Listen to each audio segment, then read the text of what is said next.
What is up, guys?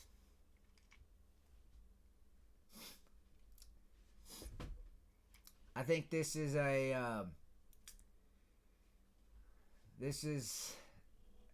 important. This is long overdue, where we have people like this guy giving good takes on the sports media, right? Because sports media is highly pressurized, and you are rewarded for making certain takes, updating the status quo, going with the status quo, okay? So what we have here is people are with Steph's, good play recently. People are talking. He's in the GOAT conversation, right? So, I mean, to me, this is like crazy that it's happening this late in Steph's career, like in the mainstream media, because Steph is the best player that has ever played in the NBA. Not point guard, not center, not power forward.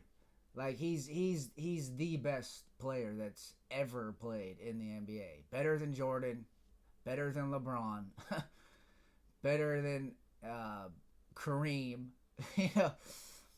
But this is just my take, okay? And I'm not wrong, okay? But we're gonna talk about this Nick Wright, right?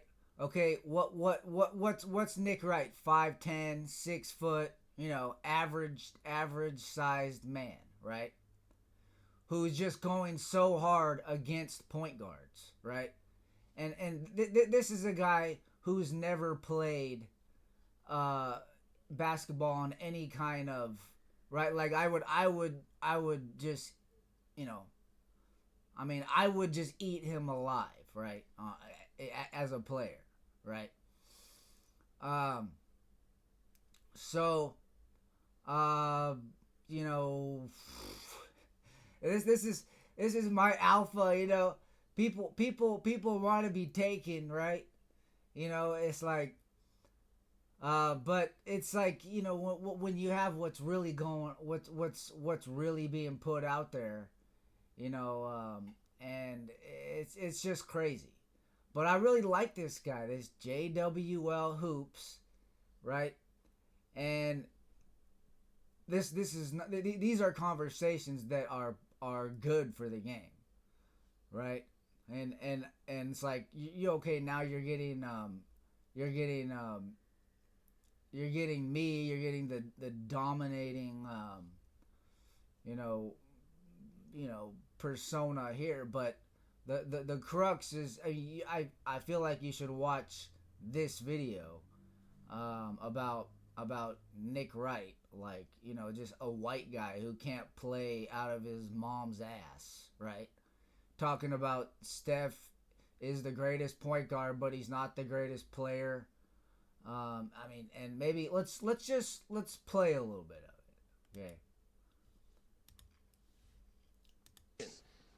okay? And again, words and monikers and designations have to mean something, or else they mean nothing. And if everyone's in the GOAT conversation, then no one's in the GOAT conversation. If a top 10 just means he was awesome, and is top 25, then nothing is special. And so so there's a million reasons to look at it. First, I just want to do the Magic thing quickly, bro. Because people don't remember, and by the way, Magic, half his career, or the beginning of his career, I wasn't even alive. And I'm 40 years old, so I get it. So it would just break Magic's career down into two parts. Here's the first 3 years for Magic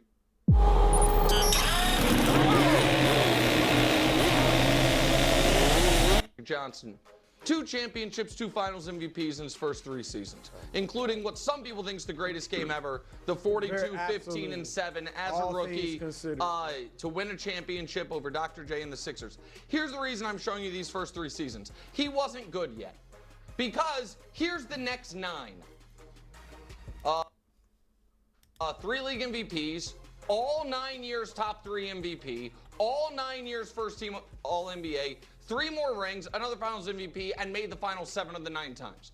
So the argument for Magic Johnson are those 2 graphics. So yeah, we got Magic Johnson. Okay, yeah, he's better than Magic too.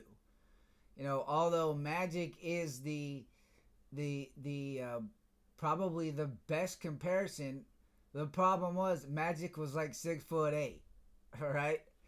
So it's like, but he really was a point guard, and he scored a lot too. You can't be on an NBA court and not be and stay on the court without like scoring. That's not, basketball doesn't even work like that.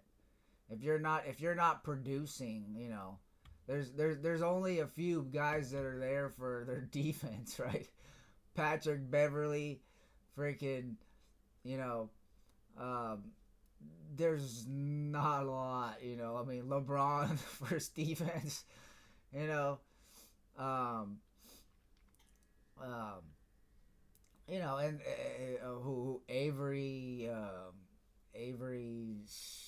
can't even remember, but you know, Dennis Rodman, right? But if you're a point guard, you're scoring, right? I mean, unless you know, Stockton had Malone, you know, but I mean, and Stockton was amazing, you know, but he wasn't scoring a whole lot. Although if I probably look up his stats, he had to pull his weight. I'm sure he was probably close to 20 points a game, right? And as a point guard, that's great, you know. That's, I mean, he's probably the you know, besides Magic Johnson, you know, he was probably the best point guard, right?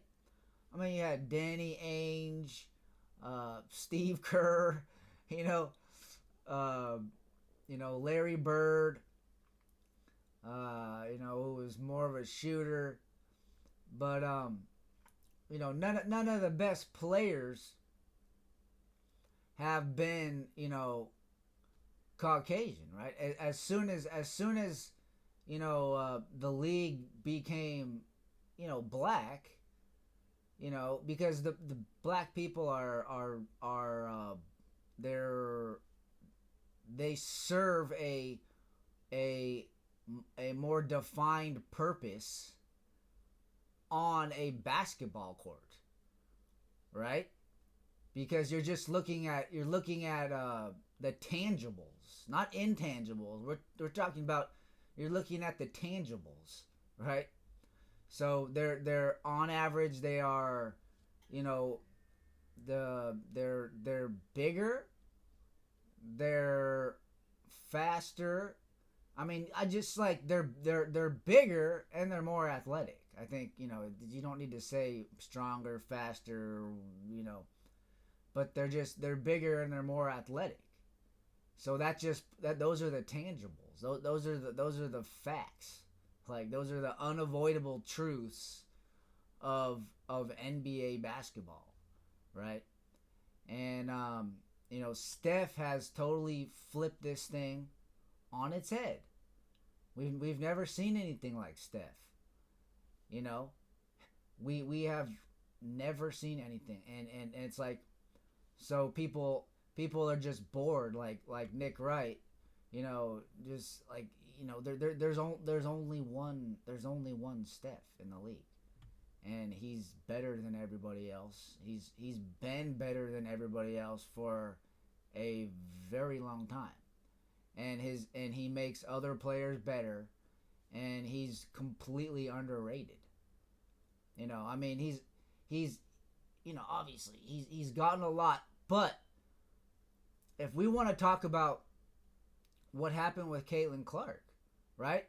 because people were trying to flip this, and I would watch this guy's video, but people were trying to flip the Steph thing. You know, they were trying to downplay Steph, like, you know, Colin Cowherd was definitely doing that. Everybody, we've never seen anything like Steph, you know, and like, you know, as a sports media guy who's on the radio every day, you know, you're completely able to change your tune, you know, and apologize, and, you know, change the way your takes are, and, you know,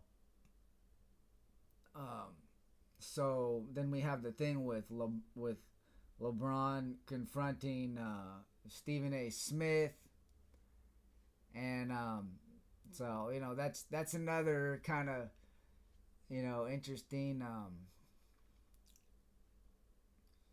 thing going on there. And but yeah, I just don't think there's really you know, productive conversations about the fact that, you know, like the differences of what black people, like, they have, like, to deal with in regular life, you know. And then you talk about LeBron, right? Like the black community is still very much, by and large, much more poverty stricken, you know, and like the life of the average black man, you know. And then we're talking about, you know, LeBron, right? It's like, you know, and this is why it's bad. This is why it's bad, because, you know, I mean, it's just a very, like, fruitless conversation. Like, we're just, you know, I feel like this is a very applicable, you know, because I'm for the positivity, you know. I'm positive. But if you're not looking at the reality of how the average black person shapes the way we would view like a sports superstar, right? When the average black man is still very poor, you know, and it's because, like, they're literally poor in the mind. Like, their thoughts are, like, financially like bad, like, you know. And I'm really so yeah, so Nick Wright is an idiot, right? Just like trying to protect the status quo, you know. And I mean, how do we have a white guy talking about the history of basketball, you know, talking about basketball history, you know, this isn't JJ Redick, you know, this isn't someone who's actually played in the NBA. This is a guy who is he's average size, talking about, like, bigs, talking about, like, the conventional NBA, right? Like, this guy has no bearing on where he even is. Like, he's just completely, you know, he's completely delusional. So okay.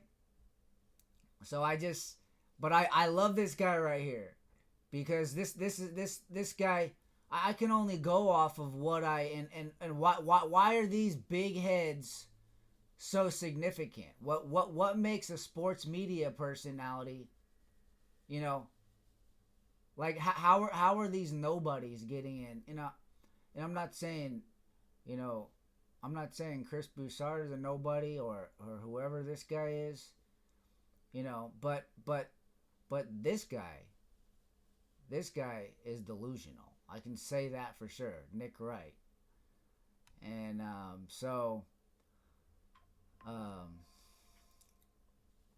yeah, you know, nobody's really, and then these guys will say, oh, all these people, because anybody can create their own social media. And who's to say what's more valid? Okay? What gives me validity, why the players care? The players care what you think the players care what these, unless you're just a big head talking shit, right?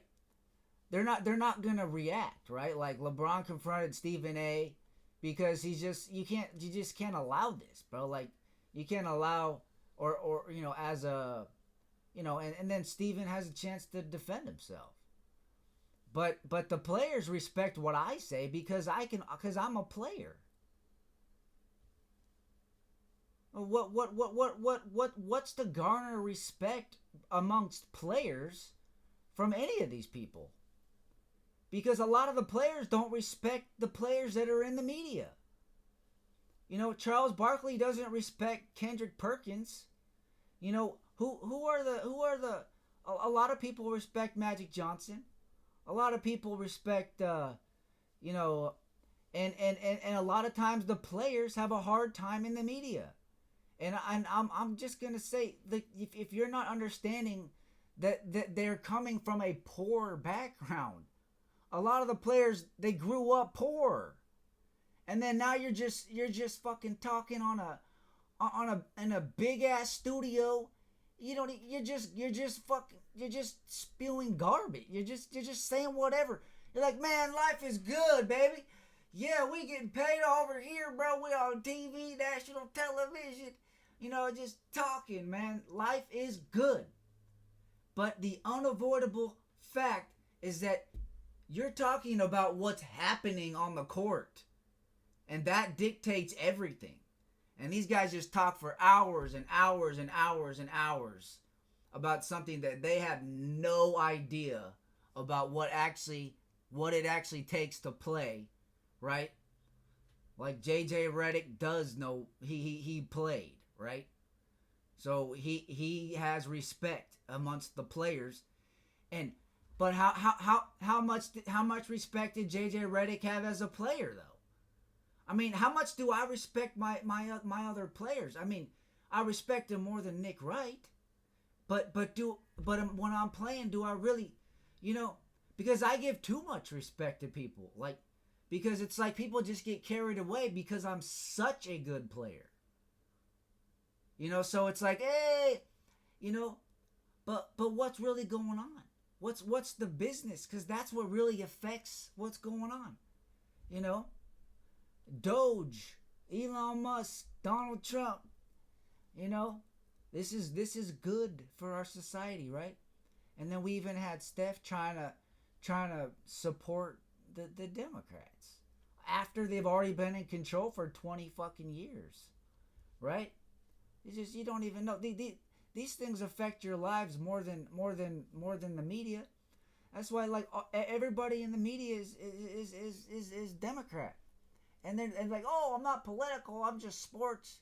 And then you talk about all of the NBA players are black, and a lot of them came from poor backgrounds, and then they have a hard time in the media, and a lot of them were never that good. You know, there's only one. You know, a lot of them were never that good. I mean, Larry Bird's an owner now, you know, and but yeah, I'm kind of I don't want to make this video too long. So like I said, everything I say is fire, dude. Everything I say, it just comes straight from my brain, dude. And it's relevant to players because I can play. Okay? So you just have all these people trying to earn respect, you know, sports media, trying to earn respect from players, dude, players don't respect you. Like, it's just like you're just a human being to them. So how do human beings treat anybody? You know, like I feel like I'm generally, you know, if you're like this is what's tough is because I'll just be quiet, and I'll just mind my own business, and then I'll have people trying to jump into their masculinity, right? And then I'm the best player. So you lose, you're going to keep losing. You know, it's like, what are we doing? And this is what's fun. You know, the game's going to be fun. It's good exercise, right? You know, a lot of people are very out of shape, you know. So, you know, again, I don't want to make this video too loud, but I feel like with the help of JWL Hoops, we're creating a culture that we can all feel good about, you know, that's more this guy's more player centric than you know than any of these guys. Maybe Chris Broussard, but the problem is once you get into the mainstream media, it's like you're just catering, you're just pandering to the narrative, and you know, like to your viewers, right? And we know from streaming that viewers are fucking retarded. You know, a lot, like, and you just watch some of these streamers, like how negative. I mean, how negative a lot of people are, like, you know. And then you have the sports media, right? Sports media. So I am gonna end it there. I feel like we're headed down the right path with JWL Hoops. Watch this video because we're talking about Steph being the GOAT, and that's the main narrative that's happening right now, because Steph's just doing what he does, right? And Jimmy Butler, you know, is definitely better than Andrew Wiggins. But I'm not even gonna talk about that. You know, because the reality is, it's just all on Steph, dude. Like he could have played well with Andrew Wiggins. Like it wouldn't have mattered. Like it's just all on him, dude. Because he makes other players better. It's like, you know. So but these grinded out games, you know. Like he's just getting used to the grinded out games, and when he does, they're gonna be. It's because this is playoff basketball. Playoff basketball, it makes you grind it out. There's more scrutiny. There's more, you know. There's more officiating. It's more physical. It's more, you know. It's more basketball in a shorter time frame. You know. It's just playoff basketball is different. And if you're not used to the grinded out games, right? The grinded out games, which the Warriors are not used to that, because they can just blow everyone out. And it's just all on Steph. When he wants to just blow someone out, he can just blow them out. And then he doesn't have practice with these grindy games. And that's when we start grinding out these close games, bro, it's just a wrap, dog. And it doesn't even matter. It's like it doesn't even matter. It's like he's the best player that's ever played.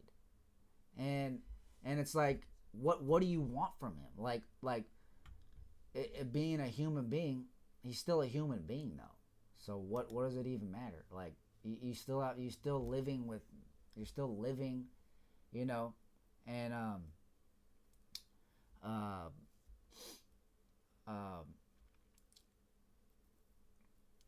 you know, having to deal with all that, and you know, like people saying, oh, what are my results? What are my results coming from? Or like what do you do when you feel really good? When you feel happy? What do you do? Right? Well, I don't know. Do you play basketball? Do you golf? You know? Like what do you do? When I feel really good, I want to go play basketball. You know? And then you're just hitting the head with like the industry, you know, and the status quo of how basketball has conventionally been played, you know. And it's like, you know, this is what a lot of people don't. They're like, well, what do I even do when I do feel good? Like what do I do? Like, you know, like what? That's what a lot of people struggle with right now. Like, what do I do when I feel good? You know. And so, yeah. So I'm gonna stop here. But we're getting in the right direction, boys.